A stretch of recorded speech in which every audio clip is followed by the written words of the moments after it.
All right. Would the chair like to make the motion to move House File 1399? I would. Thank you. Excellent. Are there any testifiers?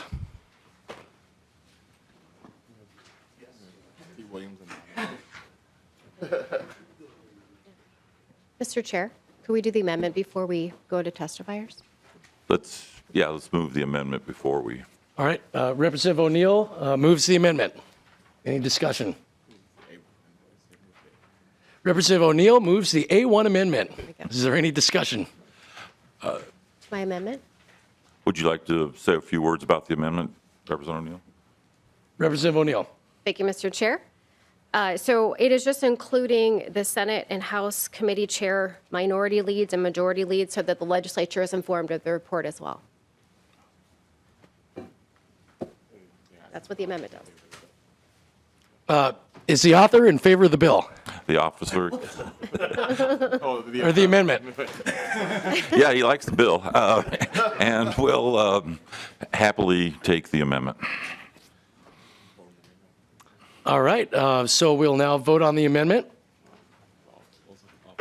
All those in favor, say aye. Aye. Aye. Those opposed, same sign. All right. Hearing no opposition, the amendment A1 is adopted.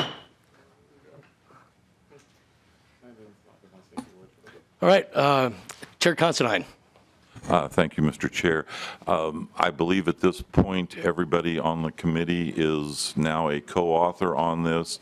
As we heard in our visits to Stillwater, we think this position is vital for bringing back safety and security to the institution. It gives the residents at the facility a outlet for communication that they'd very much like to see. And again, when we had the focus groups, they talked about that, and actually the custody staff talked about improving communication. So I'm hoping this will do that. I'll turn it over to the testifier now. Thank you, Mr. Chair. Please state your name for the record. Mr. Chair, members of the committee, my name is Sam Smith, and I'm the Public Policy Coordinator for NAMI, Minnesota. I'm here this morning to speak in support of House File 1399, which would reinstate an ombudsman for corrections in Minnesota. People with mental illnesses are much more likely to be incarcerated, and their mental health needs are less likely to be met in prisons and jails. Implementing diversion strategies, increasing mental health staffing levels, and improving mental health services are important. But NAMI Minnesota also believes that restarting the Ombudsman program will be very impactful for Minnesotans with a mental illness. Following a prisoner rebellion in 1972 in New York State, Minnesota created an Ombudsman program to be an advocate for Minnesota Correctional Facility residents. However, in 2003, budget cuts led to the dissolution of Minnesota's Corrections Ombudsman, leaving an important gap in our corrections system. While we are very proud of our advocacy work, NAMI Minnesota is more than a mental health advocate here at the Capitol. In addition to offering support groups and educating people across Minnesota about mental illnesses, NAMI Minnesota also operates a helpline where people with mental illnesses and their families contact us when they need support and advice.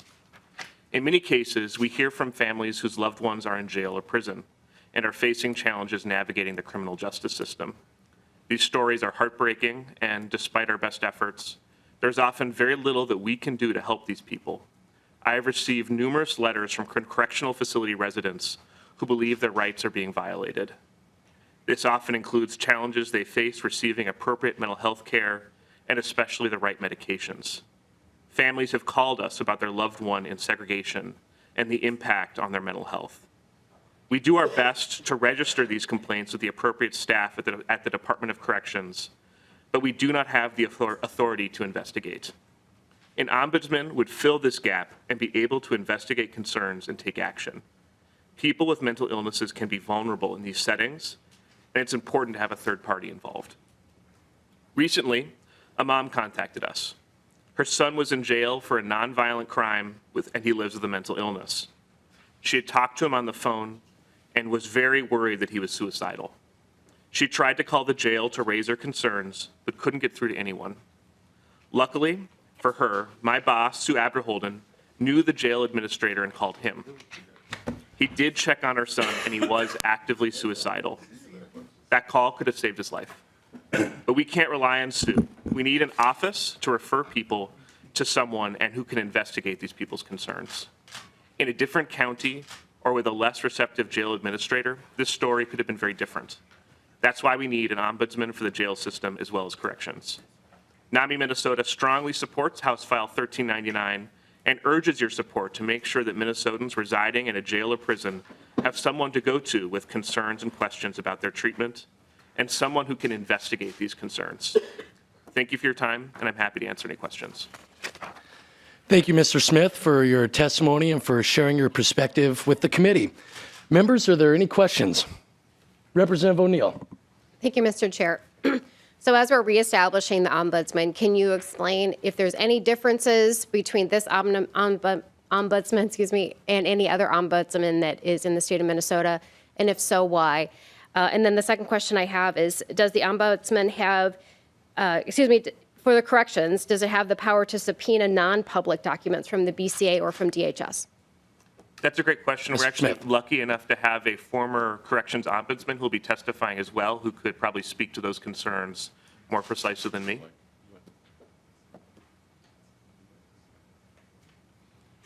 But the corrections ombudsman does have the authority to seek documentation and investigate, but they can only make recommendations about policy changes. All right, thank you. Members, any other questions? Okay, thank you very much for your testimony, Mr. Smith. Now, if T. Williams is here and would like to testify, please come forward at this time.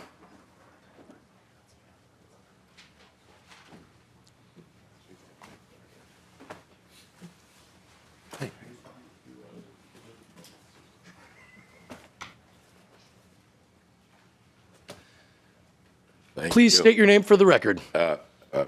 My full name is Theophilus Williams, but I'm known generally as T. Williams. I seldom use that first name because people have difficulty pronouncing it and more difficulty spelling it. So I'm T. And I'm really pleased to have this invitation, this opportunity to come before you. It's been a long time. And you can. Mr. Williams, would you please state your role? Well, at this particular time, I am retired from served the term on the Minneapolis School Board, and before that, my last 16 years of employment was as a senior research associate for a nonprofit called Rainbow Research.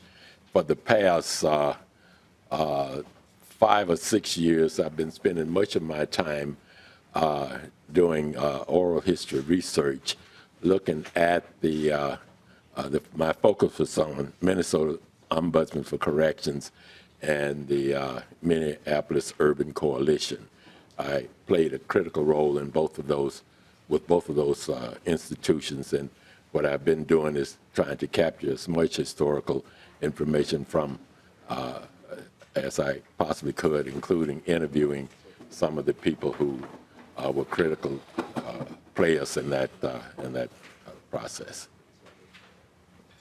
And so as I said, right now I'm retired. I've been spending a fair amount of time checking in with groups and individuals who had an interest in seeing the ombudsman get reestablished. Thank you. Members, any questions? Yeah. Representative Mariani. I would, if I may, I have about 2 minutes worth of. Yeah, please proceed. I was the Minnesota Ombudsman for Corrections from 1972 to 1983.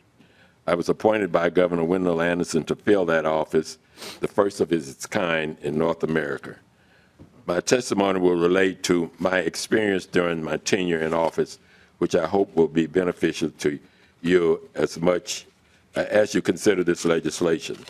House File 1399 is essentially the same legislation passed by the legislature in 1973 and amended in 1976.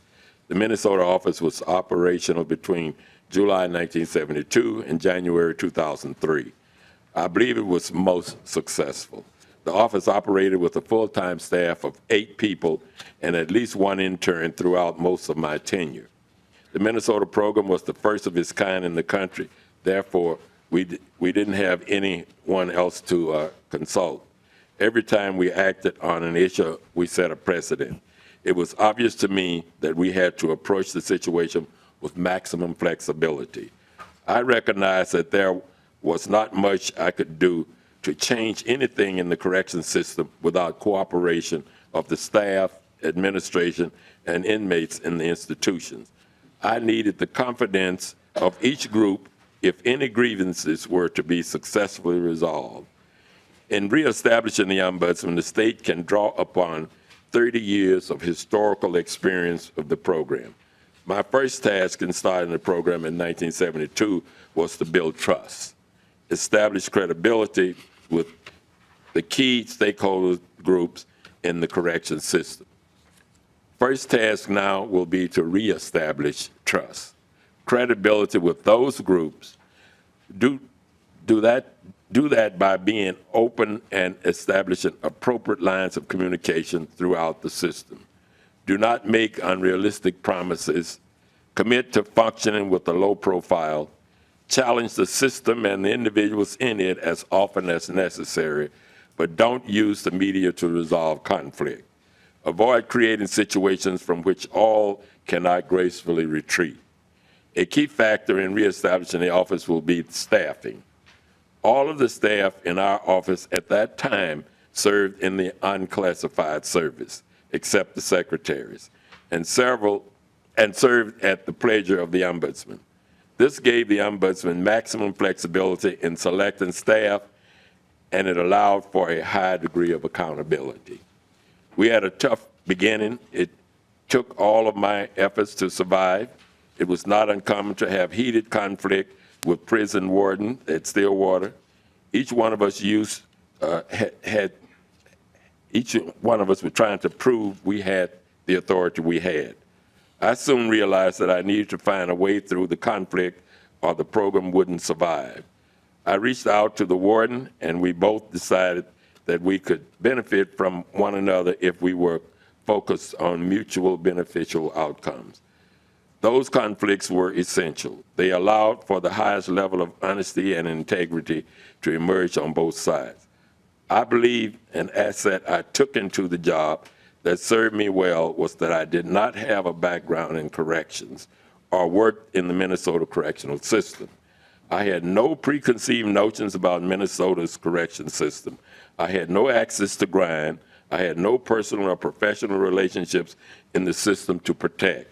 I had no assumptions about what could, should, or should not be done. Credibility is what will make the Ombudsman program viable. The credibility has to be earned. It cannot be conferred. The rationale for an Ombudsman seems to be obvious to me. Any system that has the potential to be as oppressive as prison should have some external checks and balances. The Ombudsman ought not to be offered as a means of riot control, but as an opportunity to enhance the quality of justice available to people in prison. An enhancement of the quality of justice within the system may very well have a positive effect upon the prisoners.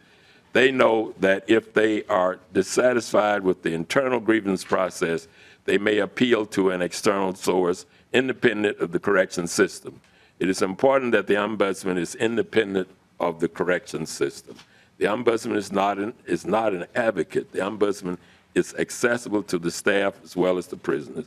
We had some problems early in the beginning of the program in getting both prisoners and staff to understand that we were not advocates for prisoners. The Ombudsman enters the grievance process as an impartial and allows the facts uncovered by the investigation to determine whether to support the complainant's position. It may have seemed to some staff members that the Ombudsman was an advocate, but one must recognize that the point of entry was negative point one. Allegations had been made, and the Ombudsman is attempting to determine their validity.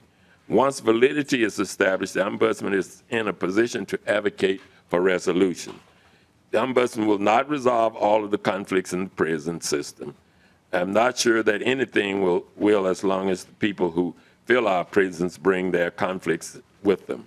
Prisoners come from communities where conflict exists, and it's unrealistic to expect they will react differently in an environment designed to produce and exacerbate conflict.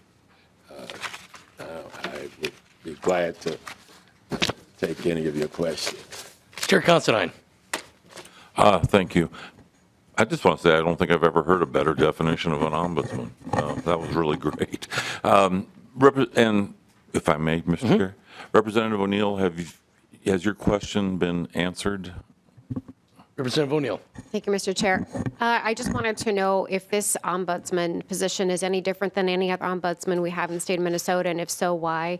And I don't know that that was necessarily answered. I also have a question on page 6 as well, referring to the data that's available. And I'll just get that question out there too, so maybe both could be answered. On line 6.8, it's talking about data maintained by an agency, but it doesn't define which agency we're talking about. And so just curious as to which agencies that would be. And also the path, since it does reference Chapter 13, is this going to be going to judiciary, civil law, and data practices so that they can deal with that data practices part of it? Mr. Chair. I can answer the question about the other ombudsman. No, this would be unique. It would be different from the others because the other offices have, to my knowledge, not established by an act of the legislature. And the other thing too, it will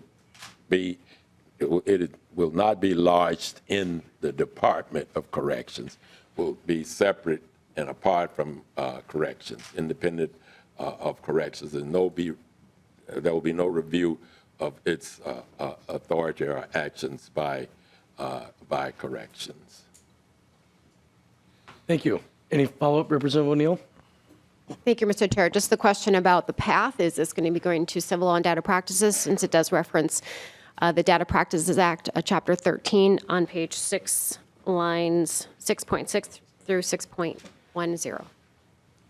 I believe it will be laid over right now, and we will have further discussion on that. It would be my preference that it would also go to civil law, since it does have data practices concerns. And then my question wasn't answered as well about which agencies are included. It doesn't reference which agencies. Mr. That's Chair. again in line 6.8. The Department of Corrections and the Office of the Ombudsman.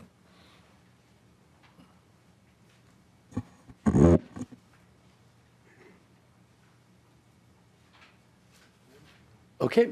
Representative Mariani. Thank you, Mr. Chair. Excuse me. Good morning, Teacher Williams. It's good to see you. It's been many years.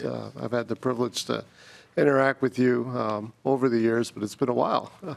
And I have to say, I just had, well, not just, but in December, I had a lengthy breakfast with someone we know and we've worked with in common, John Poupart, who both sang your praises and also gave some advice on corrections, including the need for us to move back in this direction. And so my first question is, are you available to be the ombudsman? Mr. Williams. No, unlike Bernie Sanders, my age, I'm available to consult,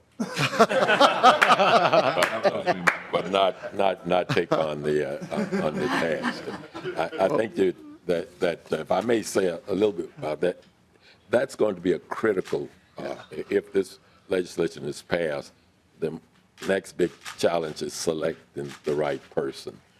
When I was appointed, there was an ombudsman commission that all of this was done by executive order of the governor. He created the Ombudsman Commission by executive order and charged that commission with the responsibility of screening potential candidates and making a recommendation to the governor for someone to fill the position. And that commission consisted of the several commissioners of the state. On that, the Attorney General was on that commission.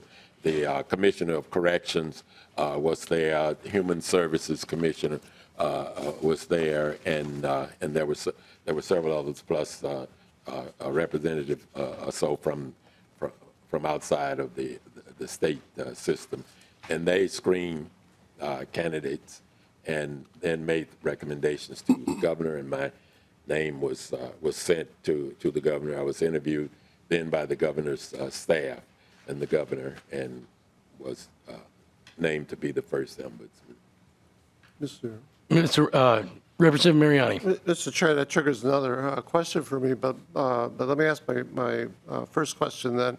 So you went, you shared with us, and I agree with Chair Considine, some, I think, lessons, sounds like lessons learned over the years, which I think most of us would find quite wise.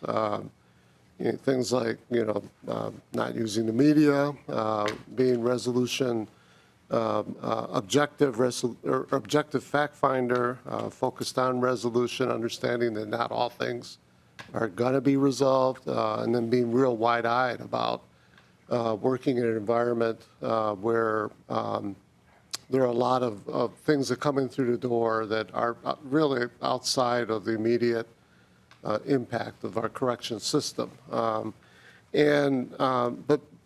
even with that, and this could be a long answer, but just a quick thought. One of the things that I know Chair Considine is interested in, and actually I think there's strong interest on both sides of the aisle here for quite a few years. We're just trying to figure out how to get there, is really pushing on perhaps my term, a next generation of criminal justice reform.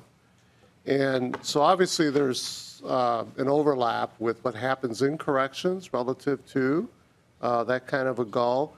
So really my question, and again, it could be a long answer, but just a short thought, is do you see the relevancy, the importance of this office in terms of informing criminal justice reform, or should those two remain separate? Mr. Williams. Mr. Chair and Representative Mariani, I see it as being important that this office participates in that process, because it will be in a strategic position through the work of the office, the grievances that come to you that will indeed identify some challenges within the system, and to be able to analyze those and make recommendations. We, when I was in office, we several different times studied particular issues. We did a special report on the mental health services inside the prison, and made some specific recommendations to the Department of Corrections and to the prison as to how to approach those. Because what was happening, the tendency inside the prison is for people on both sides not to believe anything anyone says. Everyone is a malingerer. And if you're a prisoner, and if you're an officer in the prison's view, that every officer is out to do them in. And so that you're living in an environment where there is no trust. And so that things happen and go unattended. We had, during my term there was 1 year that we investigated 8 suicides in the period of 1 year, at one at St. Cloud and 7 at Stillwater. And the reason why we chose to investigate them is not because we had any authority to address that issue in terms of any suspected criminality, but we could look at what was leading up to that, what happened before then, and to share that information with the institution and with the policymakers that could help address it over the long haul, so that this could become an important tool for those who are interested in criminal justice reform. And Mr. Very Chair, good. Representative Mariani. just a quick follow-up with that. And, a few of us have been over to Stillwater the last few weeks, and in our last visit, we certainly picked up, high levels of anxiety and tensions, and it seemed like two groups missing each other, kind of going past each other, and we're worried about that. You mentioned earlier that when you were selected, that there was a commission, and so this might be a question for the chair as well, but it seems to me that some kind of a standing group like that, not just for the selection of the ombudsman, but for being part of the resolution process, resolving issues, might be a wise thing to do. And just you, for instance, sharing the issue around mental health concerns, which we know is a big issue in our corrections facilities for many of our inmates, residents who are serving their time. It seems to me that that really begs, high-level, strong conversations, with, for instance, the Commissioner of Corrections and Commissioner of Health and Human, and perhaps some other departments. So again, just some quick thoughts about the possibility of having a standing commission, not just for the selection of the ombudsman, but to be part of that reform effort and intervention efforts? Yes, I think it's important to have some place to go to where those issues can be discussed. I'm going to share with you my own personal bias now about commissions, working with commissions.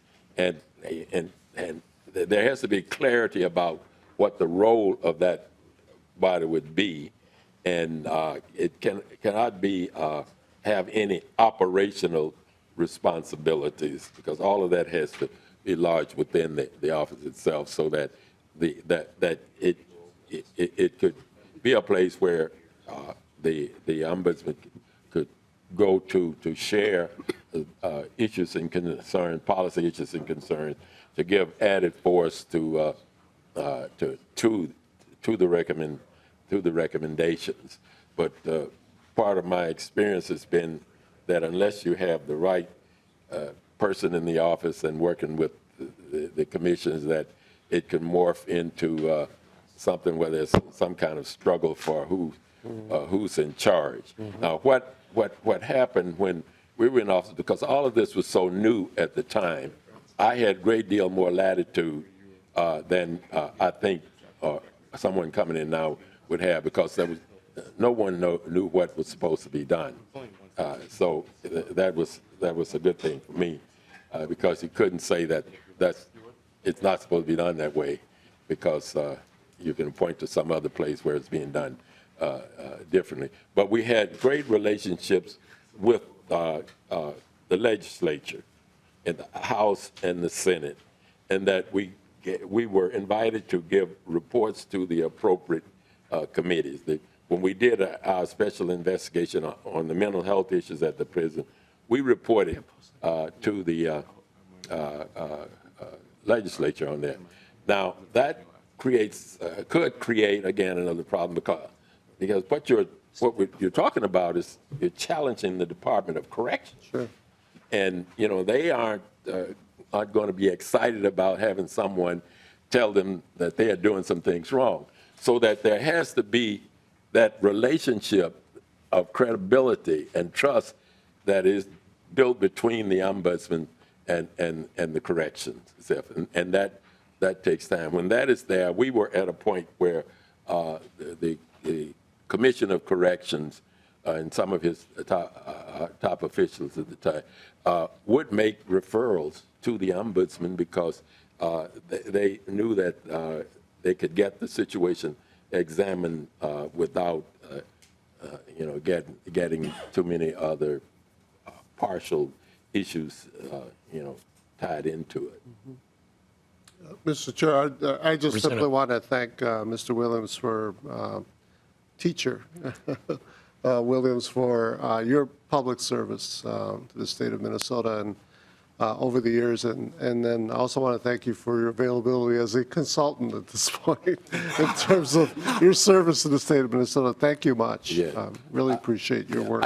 I don't, thank you, Representative Marion. I don't know whether, I sent an attachment to the staff here, what, I wrote an article back when I was in office, it was published in Trial magazine called Between the Keeper and the Kept.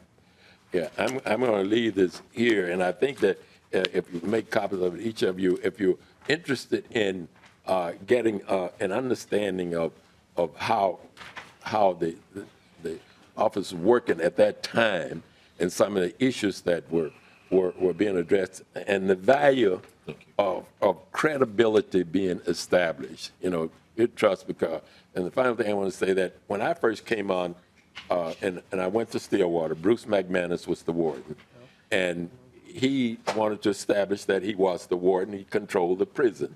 And the legislation said that the ombudsman had access at any time, and I'm in the process of wanting to test that. So, you go out there at any time. And then he wanted to prove that he could keep me out. And so we finally, I said, well, I'm going to make the first move. So I suggested that we get together and meet maybe on a weekly basis to talk about these issues. And he grabbed at that, but then he got me because I allowed him to select the time and the place. And he selected 6 o'clock in the morning at Big Bend. And so I said, well, I'm gonna do that, and I did. Well, what that helped was that he was off-site, and he could be open and honest with me about what he liked or did not like about the program, what we were doing, and the challenges that he was facing. And what it came to is that there were some things, because there were some things that he truly wanted to get done, but it wouldn't go over well if he initiated it. And so we talked about how the ombudsman could be supportive of that and the like. And then the other challenge that we had was that the officers thought that we were advocates for the prisoners, and that we were naive and would not understand when when someone is trying to put one over on us. So those are things that it's important to work through, and we were able to do that. Very good. Anything else, Representative Mariani? All right, Representative Poston, before we get to your question, oh, yes. Thank you, Mr. Chair. I have some corrections to some statements that were made earlier. I just want to get that on the record as well, if I could do that at this time. Very good. Yep. I was just going to ask that your question about what agency this bill would apply to, I was going to turn to House Counsel for a clarification. But Wonderful. So we'll do that. And then I have a couple other things too. I know that the testifier had said that the legislature has not established other ombudsmen. I think that's what he had said, but there are actually 2 statutory references that I have, 2 that I could find. One is Roberta Opine, who's a lovely lady who's come to see me many times. That's the mental health ombudsman, and that's in 245.92 in statute. And then another statutory reference for the Board of Aging long-term care ombudsman is 256.974. So those are 2 examples where the legislature did in fact establish 2 other ombudsmans. I think there are more out there, but I haven't had time to peruse the statutes to find them, but just to get that on the record. And then if nonpartisan staff could explain which agencies are involved, that would be wonderful as well. thank you, Representative. Mr. Chair and members, the definition of agency is found on page 2 of the bill, line 14 to line 23. It's drafted broadly, but it's focused on secure detention facilities either operated by the state or that are licensed or inspected by the Commissioner of Corrections. And so when you see how it's defined, it's a range of statutes from section 241.90 to 241.95. So whenever that term is used within that series of statutes, it could be any of these listed or facilities or entities under definition. So when you look at the data practices provision on line 6 and it refers to an agency, you could fill in any of those places, and the Ombudsman would be authorized to request the, as it here, private data on individuals or confidential data on individuals when it's needed for their mission. Thank you. Anything further, Representative O'Neill?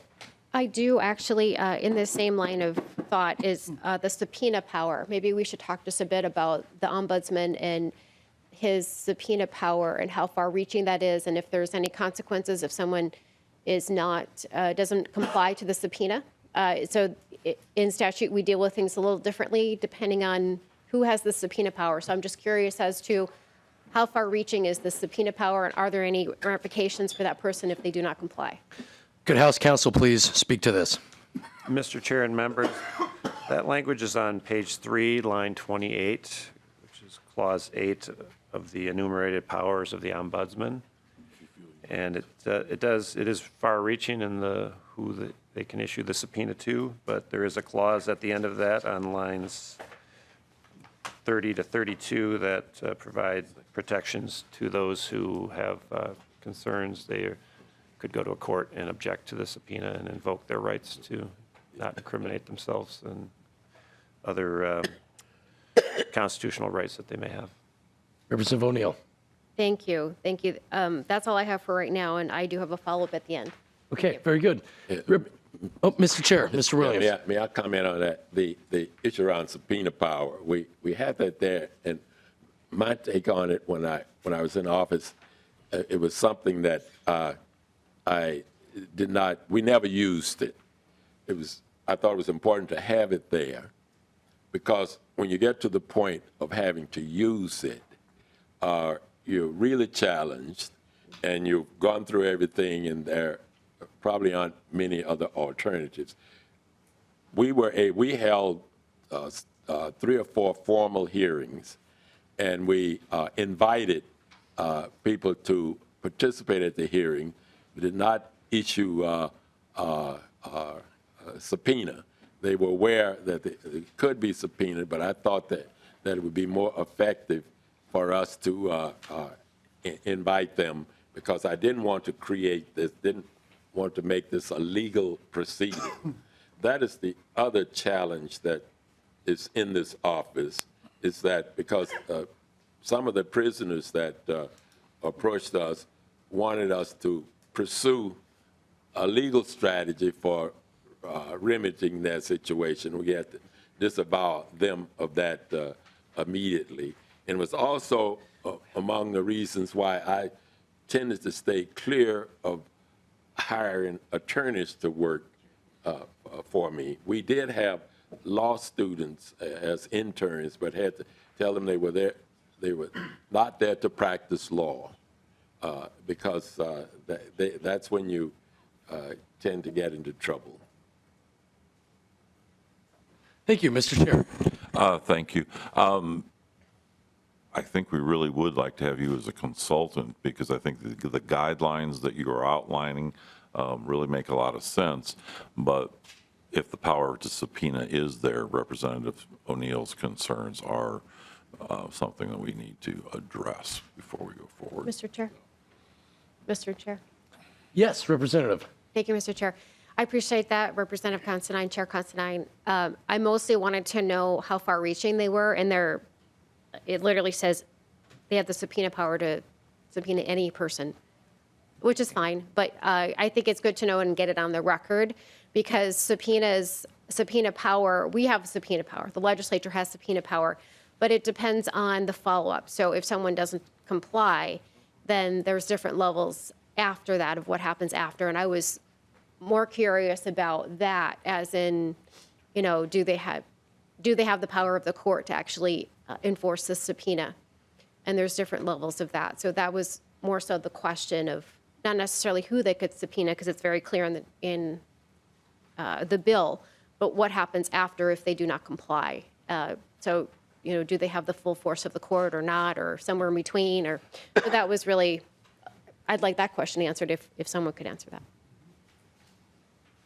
Mr. Chair, I would defer to House. would House Counsel please speak on this? Mr. Chair and Representative O'Neill, could you restate your question? Sure. So I was asking about the subpoena power. So if they subpoena somebody and it says they can subpoena anybody, and then they can go to court and they can, as you stated, as it's in the bill, they could, state that their civil rights are maybe violated, like you had said. But so if they do not comply with the subpoena, like the court has the power to put them actually in jail, right? So I don't know how far-reaching the subpoena power is and how it's written. The legislature can't throw somebody in jail. So if we subpoena somebody, we don't have the power to say, well, if you don't come, we're going to throw you in jail. But the court does. So if you're not in compliance with the court, they could find you in contempt of court and they could put you in jail. So I'm just asking, how far does the subpoena power go? Mr. Chair, Representative O'Neill, members, I agree that could be litigated to that point. I think it'd be interesting to hear from Mr. Williams as to whether he had an attorney general appointed to help him if necessary, because that would be competing resources for the state to appoint an attorney to represent that agency in enforcing these actions. The other matter, of course, is that any person that wouldn't likely need to hire an attorney to defend them if they wanted to contest a subpoena, but that wouldn't be at the government expense. That would be at personal expense. Representative O'Neill. Okay, thank you. Very good. Representative Poston. Thank you, Mr. Chair. Chair Considine, there's been conversation about us needing an ombudsman. There's also in the bill on line 3.3 an assistant ombudsman, and then there's been a couple of comments about staff. So it just makes me want to ask you, has a fiscal note been asked for, and do you know when we can expect that or what the approximate cost of this office would be? Mr. Chair. Yes, we had a discussion about that the other night. We've asked for a fiscal note based on some preliminary data that actually I thought was a little high, about $700,000. That's be setting up the office, getting the equipment and things. But we're going to get a fiscal note on that. So, but that was the preliminary, was about $700,000. Thank you, Representative Mr. Poston. Chair. Thank you. Very good. Now, Representative O'Neill, your follow-up question. Thank you.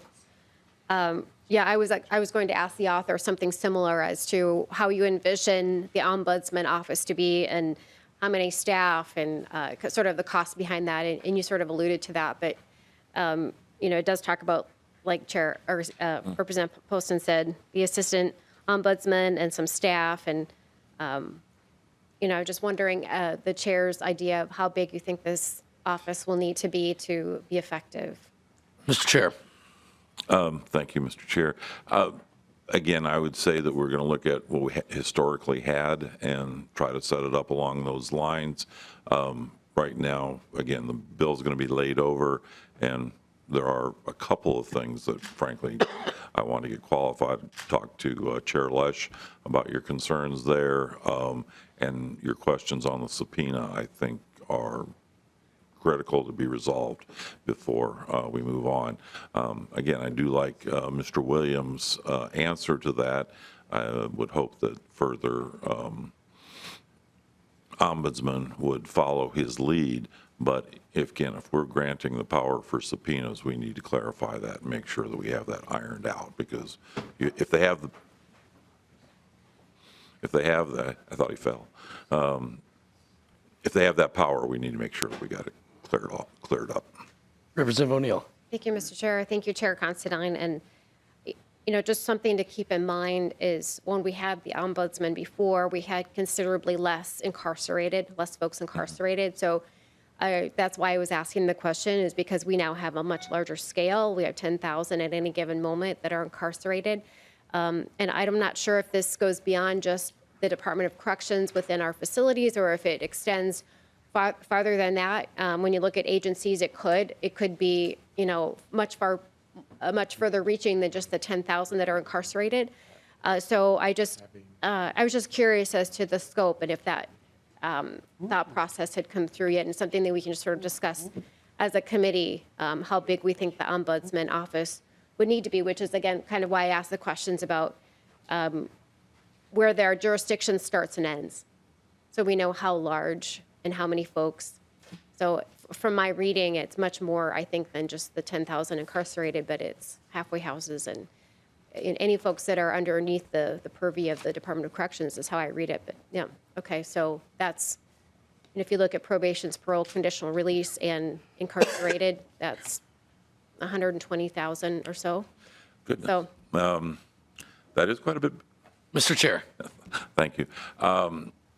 I was envisioning the 10,000, and that's frankly what I've been looking for.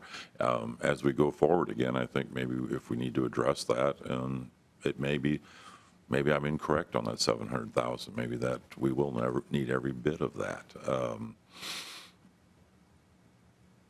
Goodness gracious, keep coming up with some good questions. Representative O'Neill. thank you, Mr. That's why I'm here. I just want us to think about it, from all the aspects, which is why I had this line of questioning today, just to see the scope, who they are, taking care of and making sure that their rights are being protected and all of that. So we need to know, I'm pretty sure it's not just the 10,000 as I read the bill and as we've had this discussion. It looks like it's all those that are underneath the jurisdiction of Department of Corrections, which is much more reaching than just the 10,000. So something to think about as we move forward. Thank you, Chair. Mr. Chair, any follow-up on that? No, I would have to agree. My vision was for the 10,000, and again, as we've talked about, hopefully that we're going to start reducing that number. That would be ideal. So I'm hoping that some of the things that we do will help reduce the number. But you're right, we should be considering everybody underneath the Department of Corrections as being eligible for these services. So we'll keep that in mind going forward. All right. Representative Mariani. Thank you, Mr. Chair. I'm just wondering, as long as we're being creative about possibilities here, and that's a good reason. It's a good use of a committee, right? But so this question is to Chair Considine. In light of some of the questions, regarding, particularly regarding the subpoena power, that invokes, the rights of individuals, regardless of who they are, whether they work in the system or, folks who are serving their time. And also in light of the potential conflicts that may be inherent within the Department of Corrections. It sounded to me like, Mr. Williams, had an art to that approach, but not all of us possess that art. So I'm wondering whether or not, as we seek to fund, this office through the Department of Corrections, whether you might be open to having it actually administered somewhere else, like say the Department of Human Rights, whose business is, in fact, to objectively pursue the civil rights of individuals. So just a thought, and if you care to share any thoughts on that, or we can just continue the dialogue.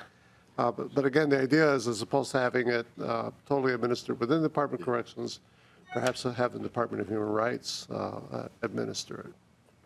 Mr. Chair. Actually, I'd like to hear Mr. Williams' thoughts on that. Mr. Williams. Mr.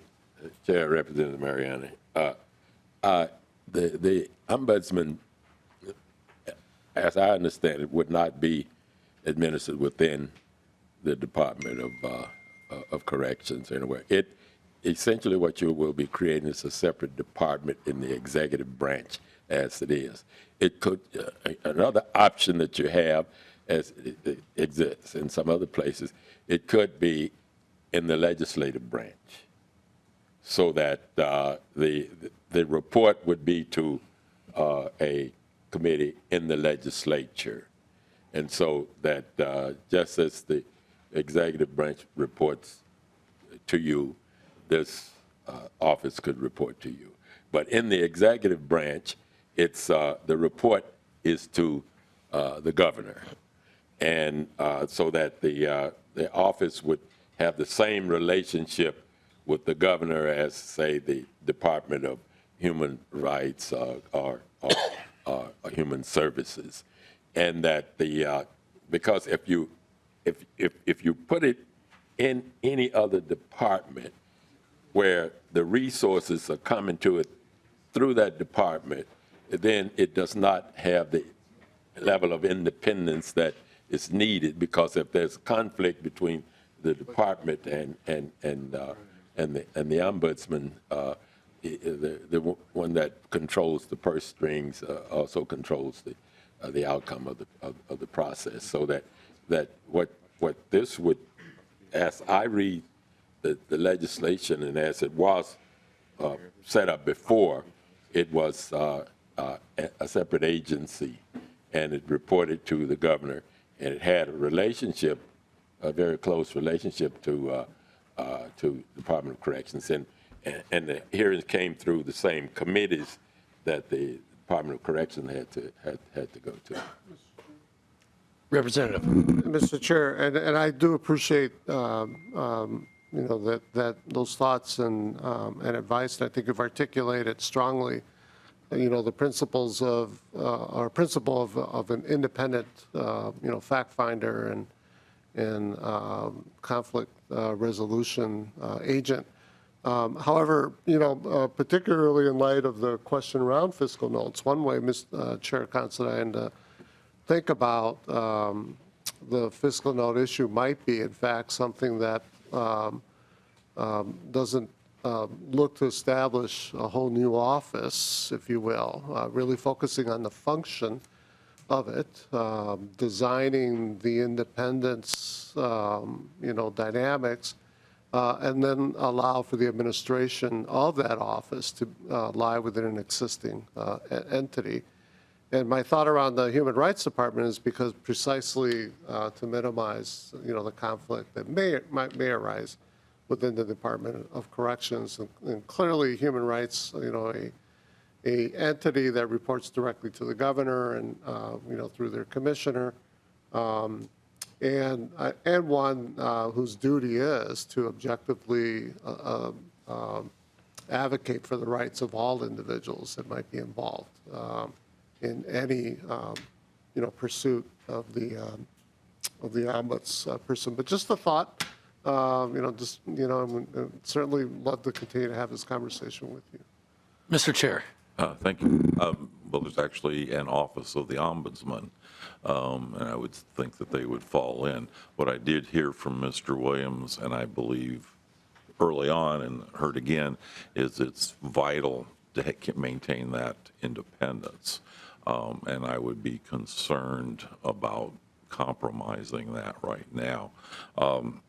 We are going to be laying the bill over today, and I'm not sure that I've ever attended a meeting, frankly, where I've heard so many good ideas on sharpening something up.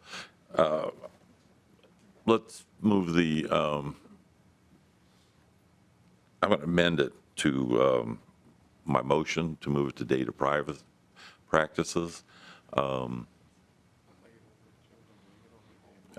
going to defer to my CA for the proper language.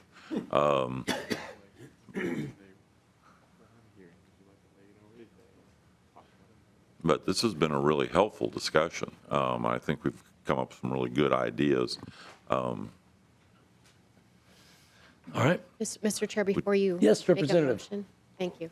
Just before you make the motion, I wanted to correct something too. As I delved a little bit deeper into the bill, one thing I didn't realize is that it's actually all of the regional or local jails are included as well.